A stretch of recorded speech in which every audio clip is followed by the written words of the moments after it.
Hola a todos, mi grupo de trabajo, el cual está conformado por Andrés Felipe Parra Albarracín, Juan Camilo Cortés y yo, Miguel Ángel Gómez Aguirre, les hablaremos en este video del capítulo 6 y 7 del libro de Teoría General de Sistemas de Lars Skinner. Autoorganización y evolución. Capítulo 6. El orden no es una presión que se impone a la sociedad desde fuera, sino un equilibrio que se establece desde dentro. Ortega y Gasset. El orden surge naturalmente de las leyes de la física y de la química, y surgen espontáneamente del caos molecular y se identifican con el crecimiento del sistema, en donde nos explica que la organización genera organización. La naturaleza prepara así condiciones para que una autoorganización compleja, conocida como vida, suceda por distintas etapas de la evolución biológica. Y esta autoorganización se puede atribuir a todos los sistemas naturales, desde los físicos, químicos, biológicos, psicológicos, hasta los culturales. En este capítulo nos presentan 6 subtemas de los cuales vamos a hablar a continuación, los cuales son la evolución como autoorganización, principios básicos de la autoorganización, algunas reglas del juego, la ciudad, clima y tiempo y la economía. La evolución como autoorganización. El mecanismo evolutivo más fundamental es la selección natural, que trabaja junto con la variación genética, en donde se prefieren algunas cualidades que son las que mejoran la supervivencia y se evitan otras que no, manteniéndose controlada por una selección de especies, en este caso las especies más fuertes, y que funcionan a través de la reproducción, las cuales dejan un linaje que, pues, en aras de la prosperidad, estén mejores adaptadas y tengan mejores resultados para poder establecer una población y apoderarse de la misma. Los problemas de adaptación que algunos individuos no puedan comprender del todo serán resueltos por aquellos individuos que sí las entiendan o que sí las comprendan. La teoría de la evolución de Darwin nos explica que, basada en la selección natural, la teoría de la autoorganización también se puede considerar como una de aprendizaje. John Stewart afirma que la cooperación se extiende en espacios y tiempos cada vez más amplios, en donde esta no se agotará sino hasta que la materia, la energía y la información de los procesos vivos del universo lo haga. Pero siempre la evolución está hecha para que el proceso evolutivo sea hacia un futuro, hacia adelante y nunca hacia atrás. Principios básicos de la autoorganización. Los sistemas que se autoorganizan adquieren su nueva estructura sin interferencias del exterior, partiendo de un estado aleatorio u homógeno. Entonces el proceso es irreversible, lo que refleja que su origen es caótico y no lineal. Es una organización sin organizador, las cuales suceden espontáneamente, sin causa aparente, y esto es denominado no causalidad. Se dice que los sistemas autoorganizados son creativos, ya que se inventan nuevas estructuras y modelos de comportamiento, siendo todos ellos adaptativos e intentan convertir aquello que ocurre en su entorno a su propio beneficio, y siempre están en una transición, desarrollándose con nuevos bloques, por decirlo así, de construcción en un nivel superior. Los principios básicos de la autoorganización son sin control externo de complejidad, inestabilidad, fluctuaciones, creación de jerarquías, cambios de fase, adaptación, redundancia y mantenimiento propio. Una distinción entre el orden y la organización es que el orden es el patrón, mientras que la organización es un proceso. Se considera que la organización es para algo y que el orden tiene que ver con la cantidad de información en un sistema. Entonces, así la organización define la calidad y el proceder de esa información.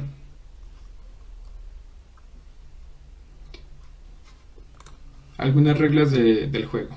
Muchos sistemas, en este caso, tienen propósitos específicos que solo pueden cumplirse con un alto grado de complejidad, caracterizado por partes que interactúan de una manera controlada o regulada. Un ejemplo de esto es el cerebro humano, y por el contrario tenemos comportamientos algo más complicados que hacen que el sistema sea más complejo, como el tráfico de una carretera, como una banda de pájaros, como un banco de peces, como una colonia de hormigas, etcétera, ya que estos no tienen alguna autoría o coordinador central, sino que sus patrones son a gran escala y en su mayoría son aleatorios. En el ejemplo de la colonia de las hormigas se pueden ver cómo la aleatoriedad se sustituye por un propósito, ya que el número de hormigas supera una determinada población, se produce un salto significativo en su capacidad de aprendizaje, en donde necesitan ser más colaborativas, y asimismo se genera una supervivencia y una prosperidad. Steve Johnson ha formulado algunos principios derivados a la investigación de estas hormigas, en donde más es diferente, la ignorancia es útil, los encuentros aleatorios son útiles, preste atención a los vecinos y observar patrones en los signos. La ciudad. A pesar de que la ciudad puede ser tremendamente compleja, funciona como una especie de solucionador de problemas y asimismo un gestor de complejidad, pero funciona bien, ya que algunos problemas, a pesar de tener ciencia y tecnología tan avanzada, aún no los podemos gestionar de una forma idónea. Problemas como las aguas residuales, el tráfico o la contaminación. Es un sistema autoorganizado cambiante, impredecible e imposible de planificar. Sin una planificación central que regule a una ciudad o una autoridad pública que sea como un ente regulador, esta funcionaría con la interacción de los integrantes de acuerdo a patrones que anteriormente hayan usado y que les hayan servido para mantenerse en un estado de equilibrio entre el orden y el caos. La existencia de estos elementos inestables, si los hay, pero siempre los habrá, la ciudad intenta mantenerlos bajo un control.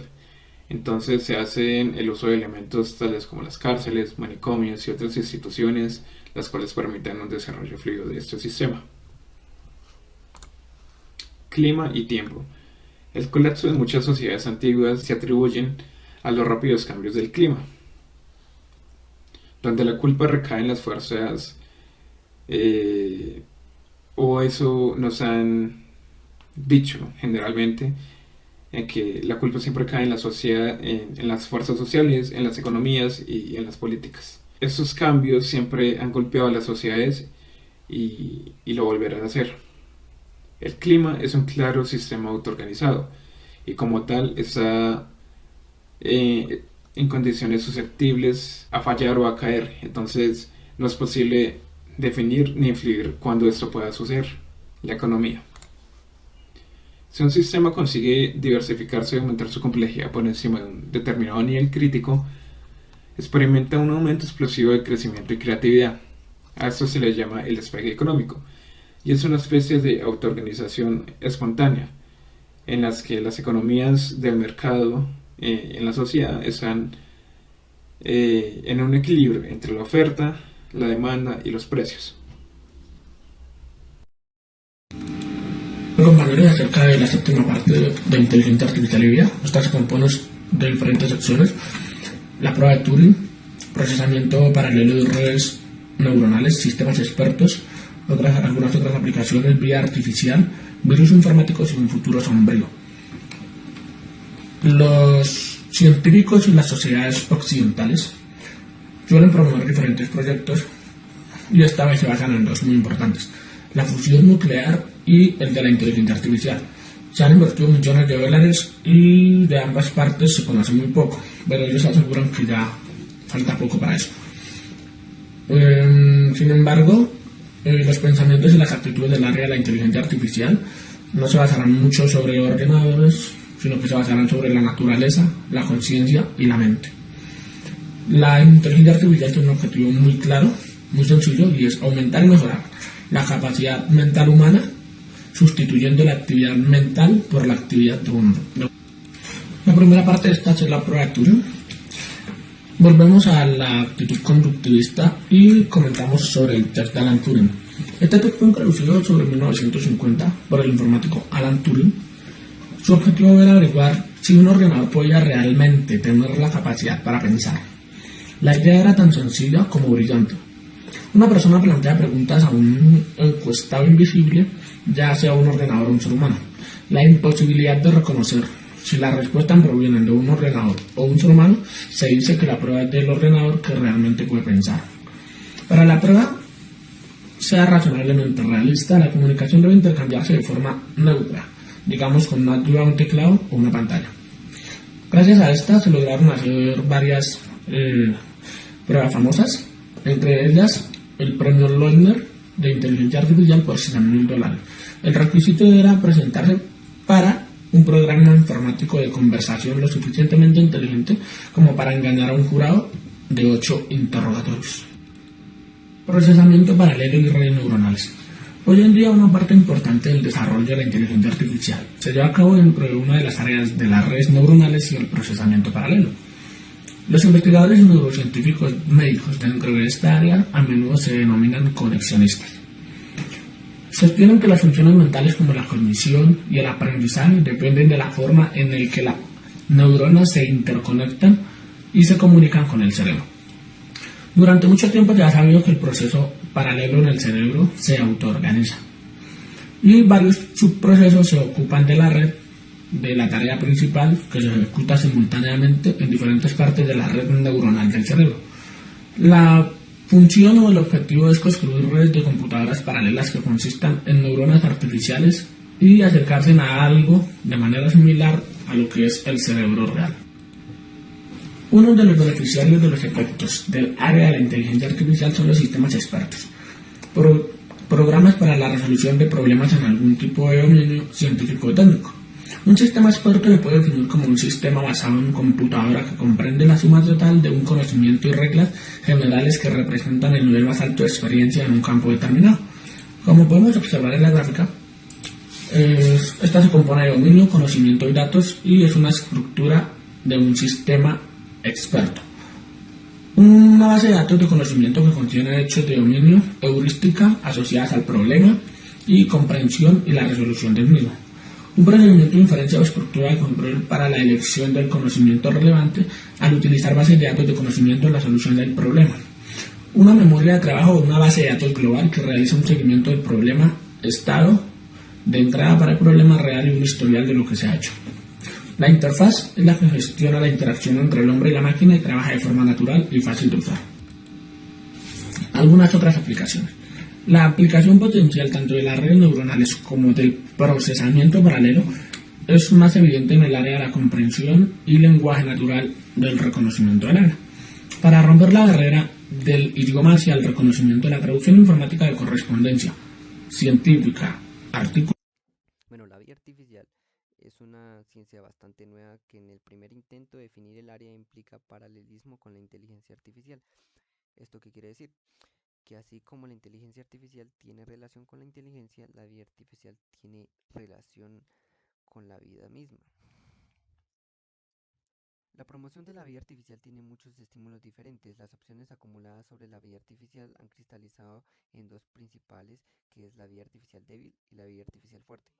Bueno, en la vida artificial débil quiere simular los mecanismos de biología natural, mientras los partidos de la vida artificial fuerte se esfuerzan por crear criaturas vivas en un proceso a veces llamado etología computacional. Bueno, nos dice que una definición de la vida que se da en este libro implica en el uso de autopoiesis. Supongamos que una máquina extrae energía del entorno, se reproduce y repara una lesión de su cuerpo. ¿Esta máquina está viva o no? Nos pregunta el libro, donde la vida se caracteriza por lo que hace y no por lo que está hecho. Aparentemente el secreto de la vida no radica en los ingredientes químicos como tales, sino en la estructura de la lógica y la disposición organizativa de las moléculas, donde se plantea un concepto de definir su complejidad bastantes variables de comportamiento. Se plantea un concepto para definir la vida, su complejidad, bastantes variables de su comportamiento, donde supongamos que todas las cualidades enumeradas anteriormente existen en un programa informático. un programa informático muy avanzado. Claro, dentro de un programa informático avanzado, si los seres humanos observan que en el monitor, como los organismos artificiales crecen, acaban mutando y se reproducen y luchan por su supervivencia, nos pregunta entonces, ¿es esta vía lo que se observa? Y si es así, ¿reciben un cuerpo o no?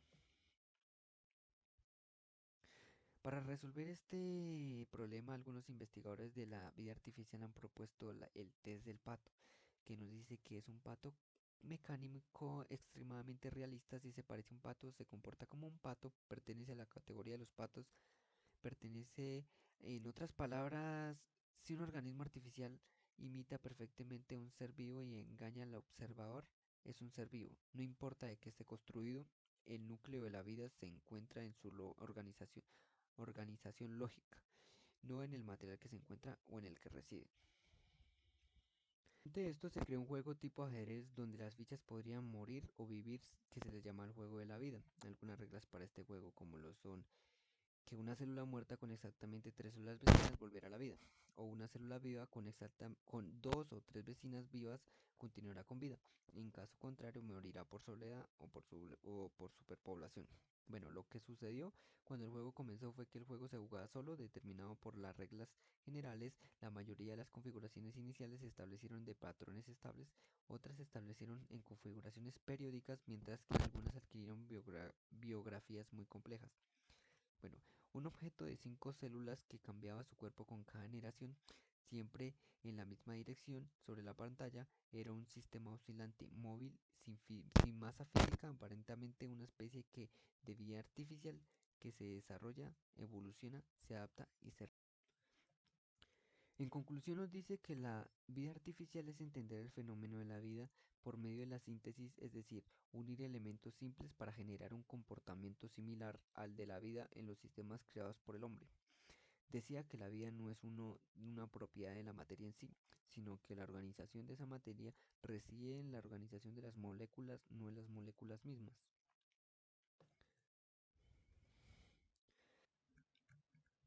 Bueno, hasta ahora la única influencia apreciable de la vida artificial en nuestra propia realidad física han sido las consecuencias de los virus informáticos o virus de ordenador, que nos dice que los virus informáticos se reproducen y propagan copiándose a sí mismos en otros ordenadores o en algún tipo de memoria electrónica. Manejan el metabolismo de su anfitrión e implementan sus propias funciones como los verdaderos virus en una célula. Responden a los estímulos de su entorno y pueden incluso mutar y evolucionar. En el libro también nos dicen la diferencia significativa entre un virus informático y un virus biológico, que el primero ha sido escrito por un programador por un propósito, mientras que el segundo surge espontáneamente en la naturaleza. Los virus informáticos tienen su propia historia natural y pueden ser resultados de combinaciones de predecesores como son los gusanos, bombas lógicas y troyanos. Los virus informáticos existen hace unos 25 años o más y hasta ahora solo han evolucionado a través de acciones de programadores humanos. Sus variaciones aleatorias han sido claramente destructivas para ellos mismos y aún no se han detectado algún tipo de evolución espontánea. En un futuro sombrío, ante nuestro propio cambio de siglo debemos constatar el hecho de que el mundo y la sociedad siguen considerándose un futuro muy sombrío por parte de muchos científicos. Sin embargo, la principal amenaza para la humanidad contabiliza por ellos no es el problema de los años 2000 con su mal funcionamiento de los ordenadores, se trata de algo mucho peor, la inevitable desaparición de la raza humana en favor de una criatura electrónica. Bueno, en este apartado nos dice que la raza humana no será extinguida ni por la guerra nuclear, ni por los meteoritos, y ni por las enfermedades como lo son el VIH, sino que nosotros mismos vamos a desaparecer por nuestras acciones creando a un ser superior a nosotros, creando una inteligencia artificial que se desarrolle por sí misma, que tarde o temprano si se desarrolla por sí misma obtendrá un conocimiento y una inteligencia muchísimo más superior a la raza humana, que esto con el pasar del tiempo hará que llegue a un super cerebro y nos quiera aniquilar.